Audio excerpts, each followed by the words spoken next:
Welcome to the show, Dan. Thanks. Great to be here. I am excited to talk all about your company, all about Native Pet. There's so much that we could go through, but for people who aren't familiar with Native Pet, what are you doing with this company? Native Pet is a clean label, highly effective brand of pet supplements to help keep your dogs and cats healthy and happy. There, this industry seems to be exploding. Just from like my friends and personal anecdotes from people and how they treat their pets. We'll get into that eventually, but I'm curious on how this got started in the first place, Dan. Yeah, we founded this business in 2017. It was myself and then my co-founder Pat Barron. We grew up together in St. Louis. We've been long time friends, and so for years we had been trying to find what the right entrepreneurial journey would be for us. We had both spent a number of years in investment banking or banking and strategy consulting, and so we had both done a variety of different things in finance and strategy.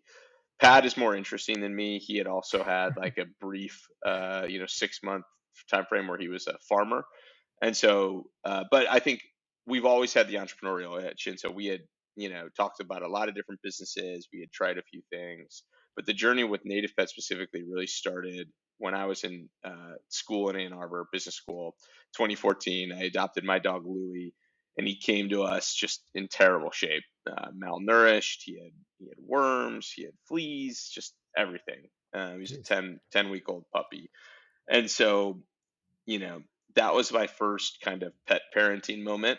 And I won't say we like rushed out and bought him a bunch of supplements, but we just kind of went head first into this world of, kind of specialty nutrition and wellness and everything that goes into pet parenting.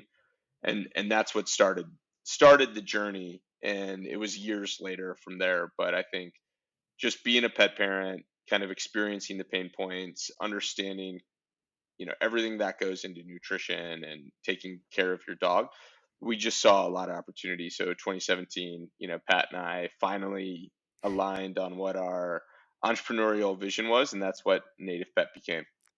Okay, because the show is for other founders and entrepreneurs, we will get into Native Pet in 1 second. But you mentioned you try a bunch of other ventures or thought about a bunch of other ventures. Just take me through really quick, like what you were thinking about before, and then how you landed on this company, because that's so many times that's the struggle, like which business to pursue. A lot of good ideas out there. Just take me through your journey with that. Yeah, I mean, we had talked about Pat and I have been talking for years, so you can only imagine just the like ideas that have been thrown around over the years. And so our graveyard of business ideas is actually pretty vast, Yeah. from an idea perspective. Things that we've actually tried. Um, we wanted to make a product in the outdoor space. We both love Yep. spending time outdoors. We had tried to make kind of the Yeti of storage containers at one point. We got into the industrial design process there. We're also we were big Tim Ferriss fans back Of in the day, 4 hour work week. course. So we've sold some white label products on Amazon. Like we've done a bit of it all. And I think fortunately none of those ideas worked.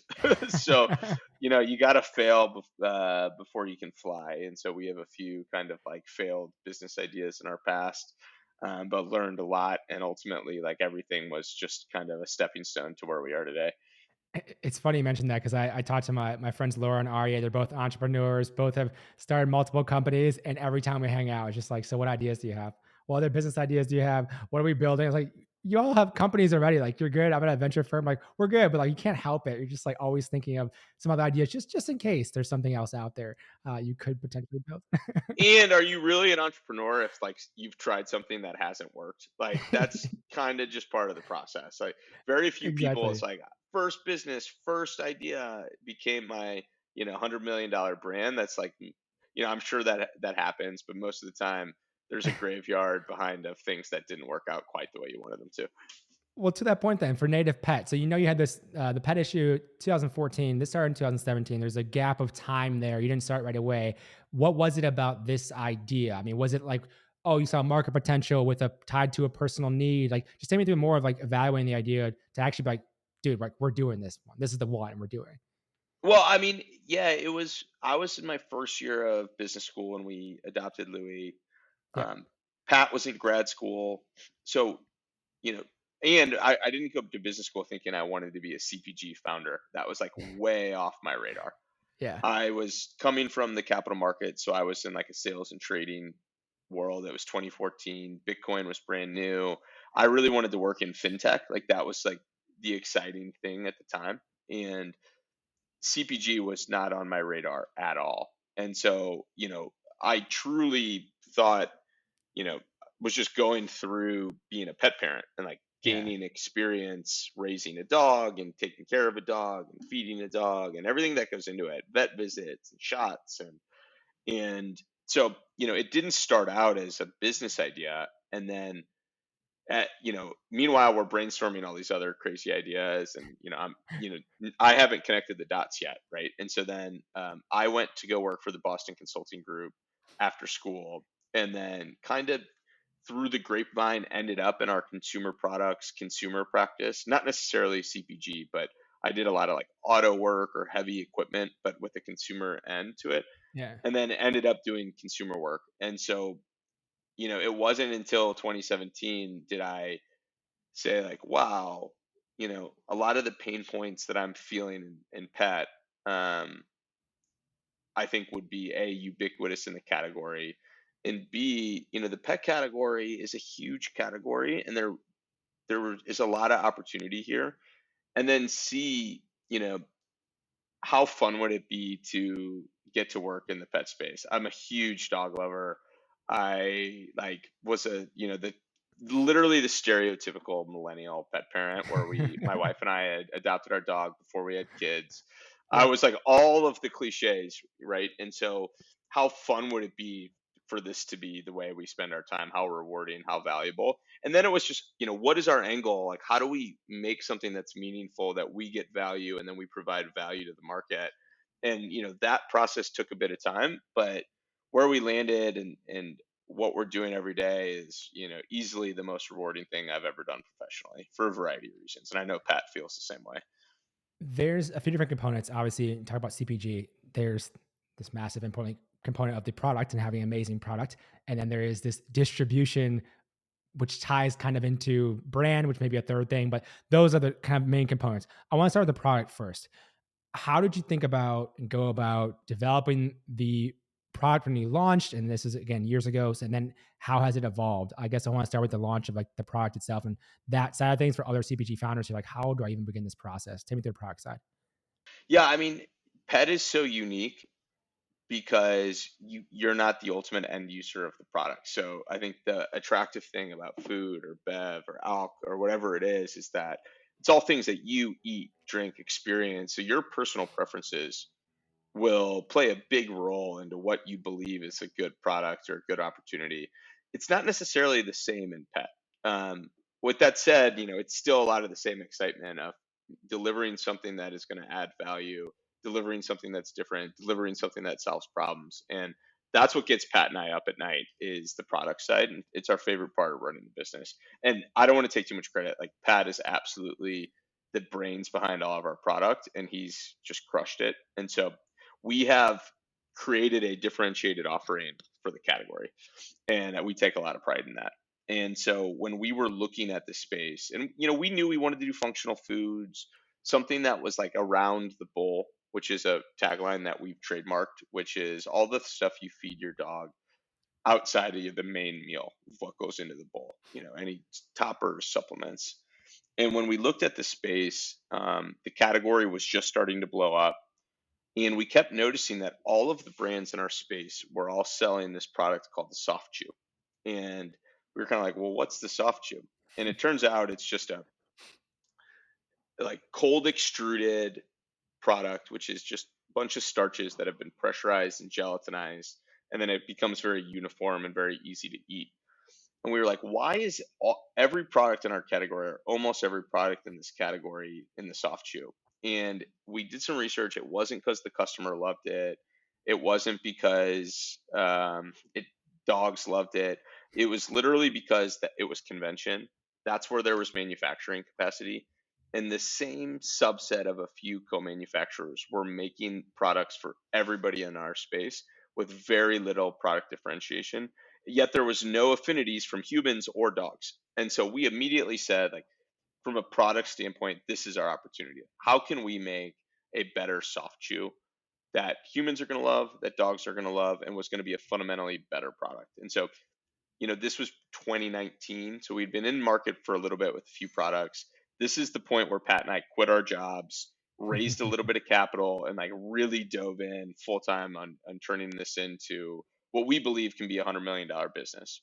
And so we looked at the space and said, okay, we're not going to make a cold extruded product. Like that is one of our Yeah. brand promises. We're going to find a better way. And so we have some products in oils, some products in powders, which are just kind of like fundamentally clean label, easy to use. And then our big product innovation was what we called the air dried chew. And we've essentially been able to cut the inactive ingredients out of our product, out of the soft chew, and use chicken as the base. And so we have an average soft chew has 12 inactive ingredients. Our product has five, and the number one inactive is chicken. And so when customers feel our product, it looks more like food because it's chicken, but it has Yeah. all of the benefits that a soft chew might have, and so it just feels more food grade. It feels more natural, and it's just as effective. And it's been kind of the north star for our product innovation. I've talked to a number of other CPG founders, some even in a similar category of pet. I love to dive in details. Like, okay, you want to build this company, Native Pet. You know, you want to do a better version. You see what's out there in the market. It's a market research. What do you do? Do you just start Googling stuff? Did you have people to talk to? Like, take me through that process of figuring out how you could actually make this product. Well, I mean, it all started, it's just so much research. We spent so much time going to pet stores and just asking questions. Like, the beauty of there's all these independent pet stores with these Hmm. incredibly well educated and, kind of, they're not salespeople, but just the people that work in stores at independent pet are extremely educated in which brands and why. And in Yeah. certain instances, they know more about nutrition than vets, which is crazy, but they spend all day reading about pet food and pet supplements, right? And so we just went and talked to people, what products were moving, what products were selling, why does it move, why does it sell, in all categories. Hmm. And we just started test kitchening, like in our kitchens. Nice. Just we've made the first prototype of all of our products, and specifically the air dried chew. We spent 2 or 3 months just perfecting it in our kitchen with little dehydrators and dryers and ovens and all this stuff in our kitchen. And that was the first step. And then the next step is then finding a manufacturer who can replicate or upgrade your process, and that's where it gets really hard.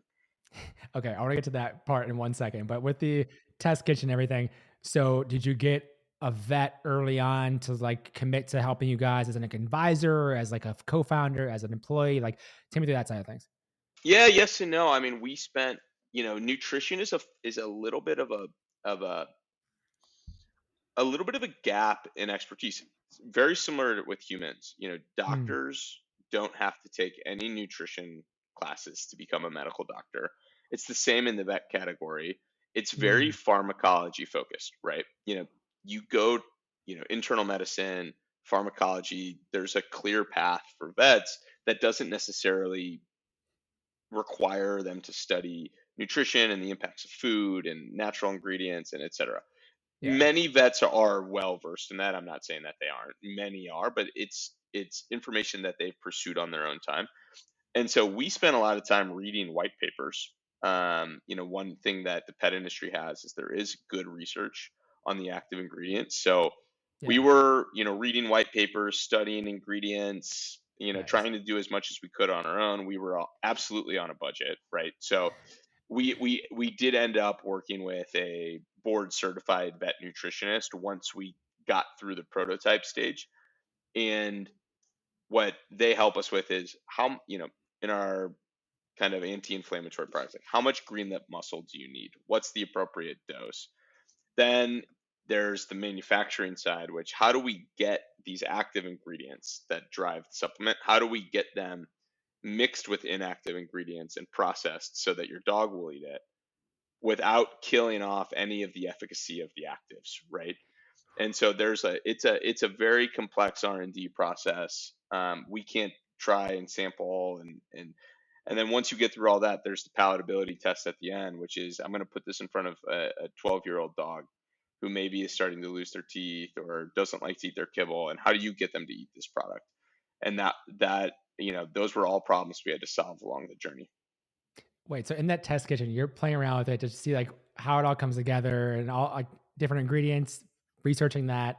Different That temperatures, that's what I'm saying. texture, Yeah. Oh everything. Yeah. man.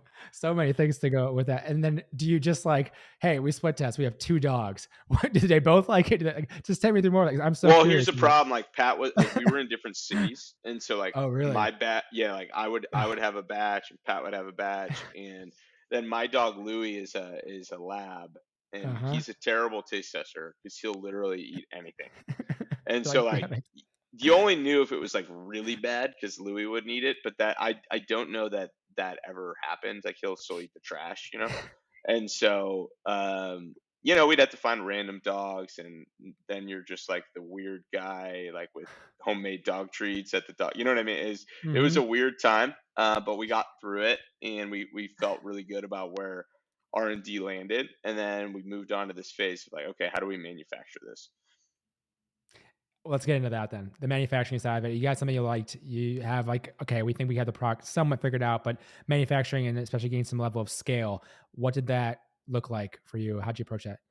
It was really hard. That's where, honestly, for us, like that's where we spent most of the time in R&D was finding the right partner. Hmm. And there's so much that goes into co-manufacturer selection and finding the right partner at that size. It's equipment, right? Do they have the right equipment? Are Yeah. they big enough to scale if the business takes off? And then there's some intangible things. Are they excited about entrepreneurship, and do they want to help support small brands? Do they see your vision? Do they believe you're going to be a big brand down the road? Are they Yeah. going to be patient enough to work on a more custom product? Do they want to invest alongside you? There's so many things that you have to consider, and honestly, we didn't know any of that. Neither of us had done anything in manufacturing before. It was absolutely the steepest learning curve. Just kind of partner selection is like it's all the worst parts about fundraising, right? You got to like sell this co-manufacturer on your vision. Then there's a lot of technical requirements that you have to hit. There's quality programs, there's packaging, there's so much that goes into it. It turned into a massive exercise for us, and it took every bit of 18 months to get to a good place on the manufacturing side. Was there anything because you went through that, you went from 0 to obviously doing it. Anything that was helpful in terms of questions you need to ask them, like research or diligence you need to do on them? Because I'm always just thinking of other founders who are going through something like this process. Anything that was helpful for you, Dan? I think spending a lot of time upfront and treating it as you would any investor or like sales pitch. Yeah. Ultimately, the co-manufacturer, everybody will, if they believe in the business, like really believe in what you're trying to do, and believe you're going to be a $20 million client for them in 5 years, the way they behave will be totally different. And I Yeah. think, and honestly, I think we've landed on some good manufacturers. Um, I think that's the part we didn't do enough of up front was, hey, we need to sell them. Like they need to believe. If they believe we're just going to be some small ankle biting nuisance, Yeah. they will treat us differently. And I think treating your co-manufacturers like you would any other partner and sell them on the vision and where this is going and why they should believe.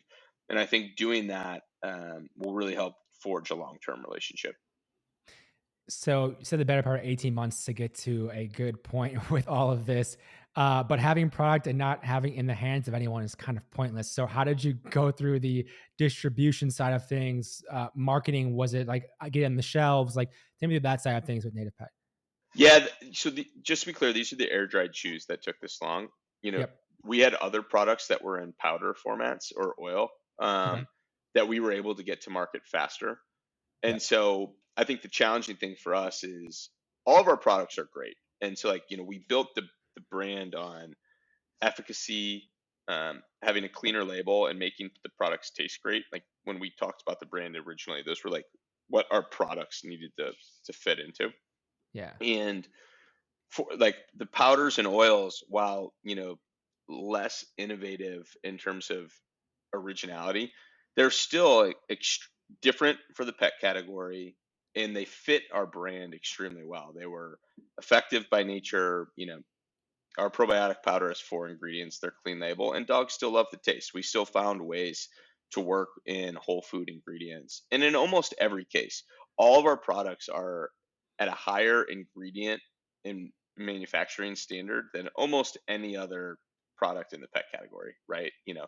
Human grade bone broth or whatever it is that sets our products apart. Like they're so Yeah. we were able to get some easier R&D products into the category early, and so we were able to start selling and building our brand because we were confident that they fit in with that kind of product innovation story we wanted to tell. The air dried chews were just, a much bigger exercise and are more differentiated and unique and harder to replicate. And Yeah. so, we got those in market in early 2021, but we were still able to lay the foundation of the brand, start selling, building relationships with customers, and kind of building the foundation of the business. Was that always the plan for it? Like, you're gonna start with the powders and other stuff first, and then you're gonna branch into something more innovative that took a little more time, or was this kind of an evolution of, okay, what else can we do next? It was. I think we thought the air dried cheese were going to take considerably less time. So I Okay. think but certain products are just like fundamentally better in powder. For example, our probiotic powder, we're able to use a more effective blend of probiotics by leaving it in a powder rather than putting it into a chew, just because Yeah. probiotics are really, really sensitive. So that product was actually Mm, more effective in staying with the powder. that's a Same powder. with our pumpkin puree, which is the best selling pumpkin fiber, or one of the best selling pumpkin or fiber supplements on Amazon. It just makes sense that it's in a powder. It's cheaper to ship. It lasts longer. It's a better experience to have that in a powder. And so Yeah. there are certain products that just made more sense. But we thought air dried chews were going to take 6 months from when the prototype was ready, and it took much, much longer. So It's I pretty would tough. say I think we thought everything was gonna come into market more all at once. It didn't end up being the case. So then you launched your first product in 2017, 2018, Yep. rough 20 2017? 2017. And then with that, was it, because I was in e-commerce at that time, so I know how crazy Instagram, Facebook ads, et cetera, have gotten in terms of price at this point. But were you launching with paid ads like that? Were you doing Amazon sales? Like, take me through the distribution side of things. We started on Amazon. So, Nice. um, this is I think, we've kind of made a habit of like zigging when other people are zagging. Sometimes on purpose, sometimes on accident, to be very, very, very clear. But in Fair. this instance, it's just started as an Amazon brand, and everybody was rushing into Instagram and Facebook ads, and we didn't really have any expertise there. And honestly, we didn't have the bandwidth to do that. That's really capital and personnel dependent. Whereas Yeah. Amazon was something, we were still moonlighting. Like this was a nights and weekends business at that point, right? And Yeah. so that was something that we could learn. They do all the fulfillment. There's a self-service platform, and we were able to teach ourselves how to do Amazon in a really capital efficient way. And it ended up being absolutely the right step for our business. The Amazon and Chewy are the two dominant player like retailers in our space. And so we were lucky to build some expertise in Amazon in 2017 when it was less competitive than it is today, and it's served as the foundation for the business going forward. How did that evolve then in terms of going from Amazon to, because obviously if you're on Amazon, you don't own the customer relationship the same, because like the emails and all that sort of thing, as opposed to having your own store as much. Amazon's has its frustrating points, and you definitely wish you had more data. But the flip side is it has all these customers, right? Of course. And by succeeding on the platform, you obviously sell products through advertising, but then there's kind of like they have an aisle, which is where you're ranked organically on search pages. That's an aisle. That's people Yeah. browsing. And so what you're paying for, what you're giving up in data, you're gaining in aisle shoppers. And you don't get aisle shoppers on your D2C site, right? And so that's one of the advantages of Amazon is all the organic traffic they bring you if you can get your products to rank for the right search terms and et cetera. So we've learned that game very well. We're not the best. Like there's been some big brands in our category who've done amazingly well on Amazon. And so, we've done very well on Amazon. I think what we've done differently is it's hard to build a brand if you're only focused on Amazon. Yeah. And so we went the venture capital route because we saw the opportunity in the category is not to be the fifth or seventh or 10th Amazon pet supplements brand. We Yeah. saw the opportunity as the first omni-channel pet supplements brand. And we felt like we were uniquely positioned to do that because we had the product differentiation story. And if we could build the brand story and have an audience and have a group of customers and have content and kind of build that brand, that we'd be uniquely positioned to succeed in the category. And I think we're just at the precipice of starting to see that vision come to life on the brand side. And we've worked on a ton of really exciting new brand initiatives and building a social media following, building a YouTube channel. Yep. TikTok's our biggest media presence. So like we've just worked on a ton of cool stuff. A lot of our peers have not chosen to go that route, and so again, like it's just something that we've done differently to help us stand out and break through the noise in the category. I want to go back to that theme that seems to be coming up here of zigging when people are zagging, going a different way, doing something. Is that always just been how you guys have thought about things? Does that go back to, I don't know, investment banking times, consulting times, or whatever? Like, what? Why that? I'm curious. Definitely not. I mean, I think you know, y- I'll take that back. So I think consulting does teach you to think differently and challenge norms, and maybe not as much banking, but I think um, our both of our time as consultants, I think, has taught us to question things, challenge things, think outside the box. But I think Pat and I just like both naturally lean in that we don't necessarily see the world the same as other people, and we tend to be like contrarian at times or have a Yeah. unique point of view or rose-colored glasses or whatever it is. And so I think there are times when following the leader is right, but I think more often than not, forging your own path and using first principle thinking to say, what is the right step for us here?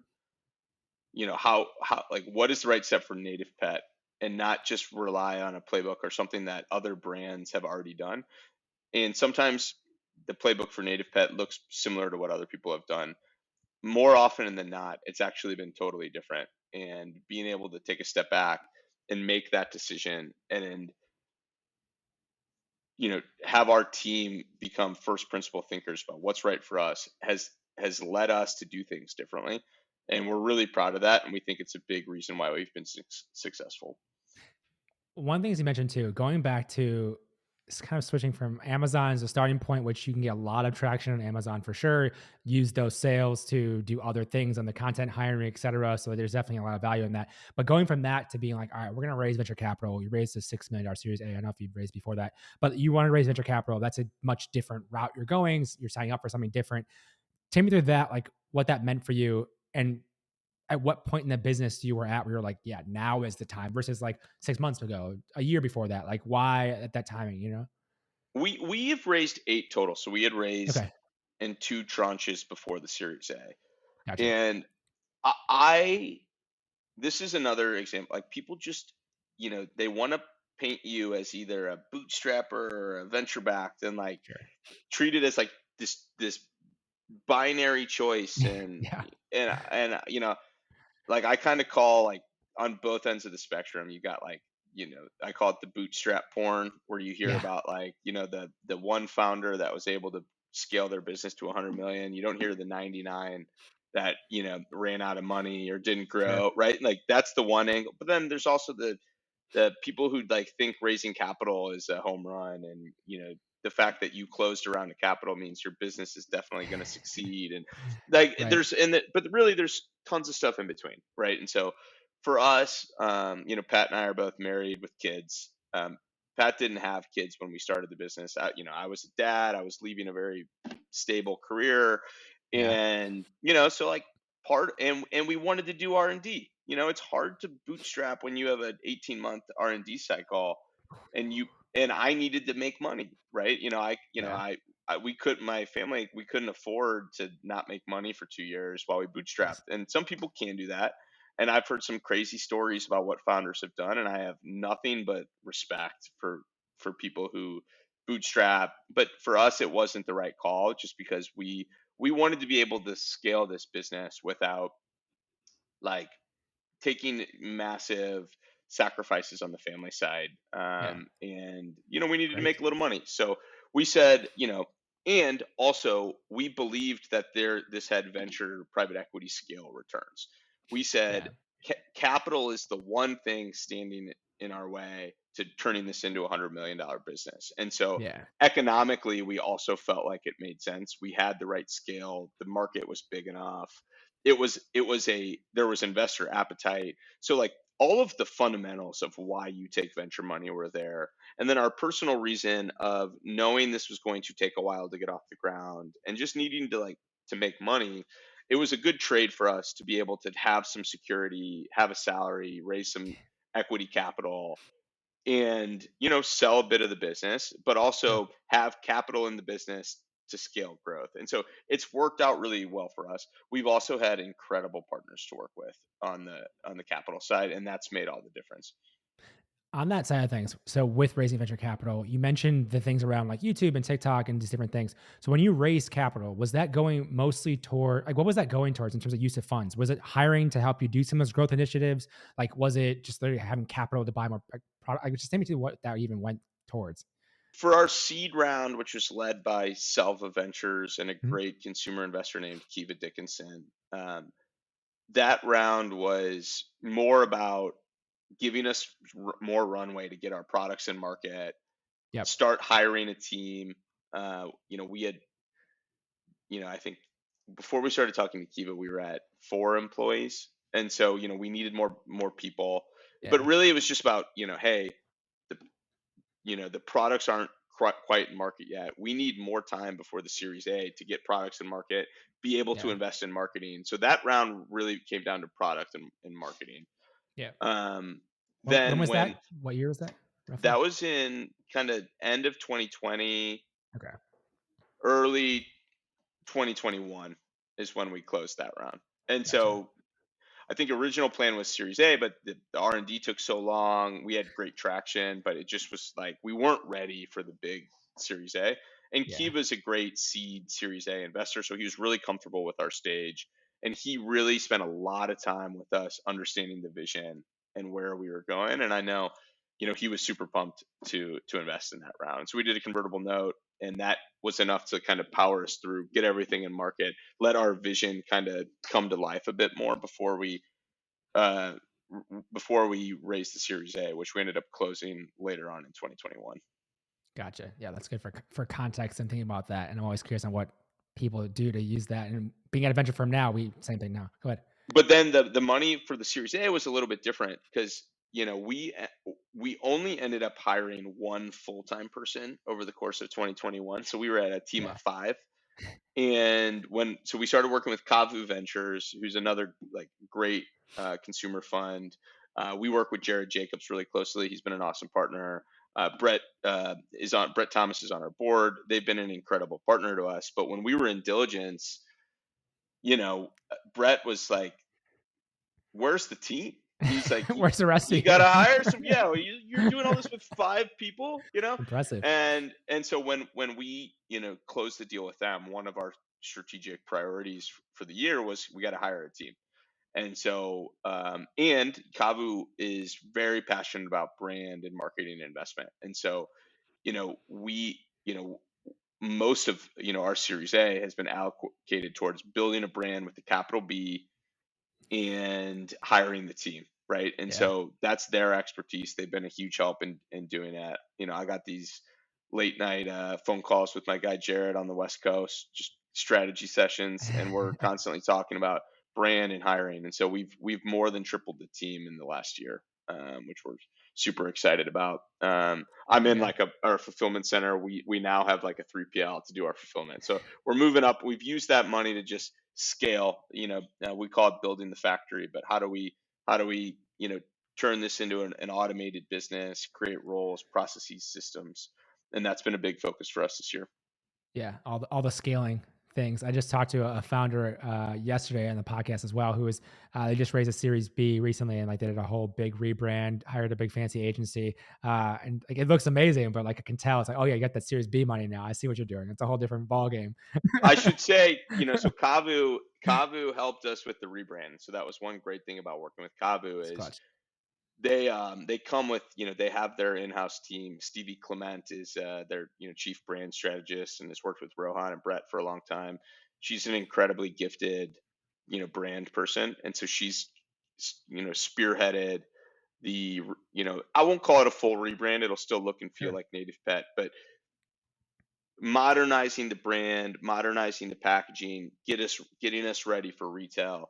Stevie worked with our marketing lead Ashley very closely, and they've crushed it. That's going to launch in January. Kind of the new look and feel of Native Pet, and we're super stoked with how it turned out.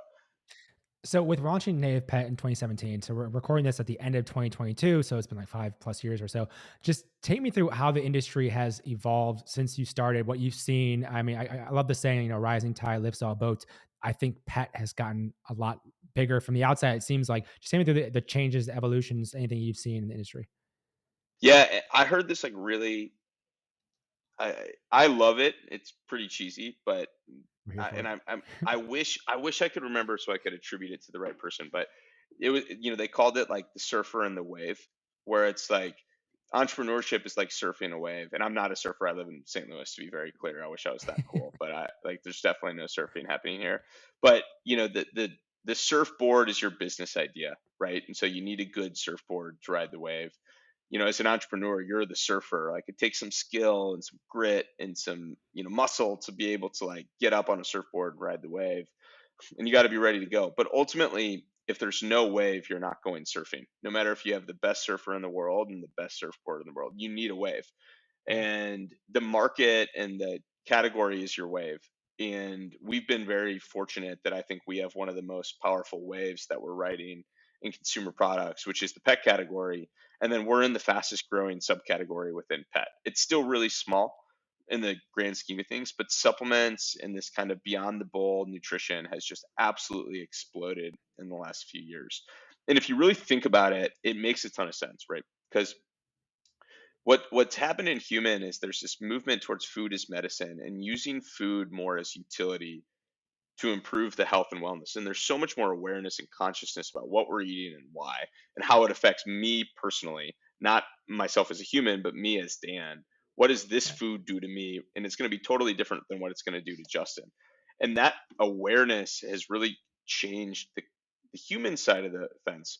But supplements are still huge and very important in humans, but kind of less important because Justin, if you want more fiber, you can just change your diet. You can say, Yeah. I'm going to have broccoli for dinner tonight, or I'm going to have, rice and beans. I'm not going to have red meat and pasta, right? Like you have so much choice in what you eat during your meals, and you can use that to modify your diet. You don't need to rely on only supplements to do that. Contrast that to the pet category where pets are fed kibble, which is basically, they call it complete nutrition, but it's the lowest common denominator of the nutrient profile that every dog needs, not what one specific dog might need. But you Yeah. don't get to modify their diet. Some people do, like it's a very small minority. You're feeding them the same thing every day, and it's just a base nutrition. Supplements are actually your only real opportunity to customize their diet. And so if you believe that this food is medicine and customization and personalization is a macro trend in human, which I think most people do, then you should be extra bullish about its potential to be a macro trend in the pet category. And the growth is 20% year over year. And so what we're seeing is people are coming to light, realize that kibble is great, but your unique dog will need unique things to help them survive and thrive. And so Yeah. the trend is more customization. It's really really hard to customize tribble kibble. There are plenty of business ideas in the graveyard of kibble customized kibble manufacturers, Nom Nom and a lot of these cold chain deliveries have done a nice job, and those are great businesses, but that's still a relatively small piece of the category. Our Yeah. point of view is that, the mainstream consumer is going to stick with kibble, and they're going to look to customize and personalize in other ways. And we think supplements are perfectly positioned to be there. And so if you couple that with the macro trend with adoptions during COVID and what's happening in Mm, our society with dogs and the role pets play in our lives, you get this swirl. And that's where I think we're riding a really, really big wave. And I think the wave hasn't even really started. It definitely hasn't crested yet. Right. So I think we're in the early days of what's going to be a big macro wave in the category. And we're excited to be, a few of the early surfers in the space. I love that. And on that similar note, what's next for Native Pet? What can customers be excited about as well? Well, we got the rebrand coming. I think it's going to look amazing, and we spent a lot of time on there. It's modern, it's colorful, it's cool. You still got the same classic illustrations, same blue. You got the dogs, so it's going to look badass. Yeah, love And it. so we're excited to get that. We're always innovating on new products, and so we got a new super supplement launching on Amazon and Chewy in January, then on our D2C site and Target in March called the Daily. It's going to be all the best ingredients you could ever want in a supplement, all in one easy scoop for your dog, and that you can just scoop over kibble, and it'll get their day started off right. It's like an athletic greens for dogs, but on steroids. So we're calling Yeah. it our daily super supplement, and we're pumped about that. A couple other exciting new products come in, and then we're always taking a look at what's like the next big thing. So we're looking at the cat space. We're excited about Ooh. cat. Um, we don't discriminate. Dogs, cats, we love them. So we're looking there, and there will be some big new product announcements coming from Native Pet in 2023 for sure. Perfect. Dan, where's the best place for people to learn more about Native Pet and connect with you if they would like to as well? We don't discriminate channel either. So nativepet.com is a great platform. Check us out there. If you want to buy us on Amazon, Chewy, or Target, please do. Those are our core four. You can also find us on Thrive Market. And so we are, come to our website, learn, and then just shop wherever's convenient for you. Any channel is great. And we just would appreciate your support, and we hope you love the product. If any founders want to reach out, how should they connect with you?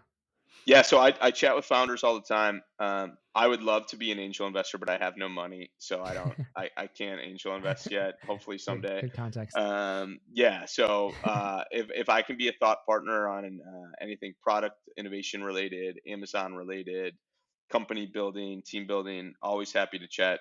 Just Dan at nativepet.com. Feel free to reach out direct.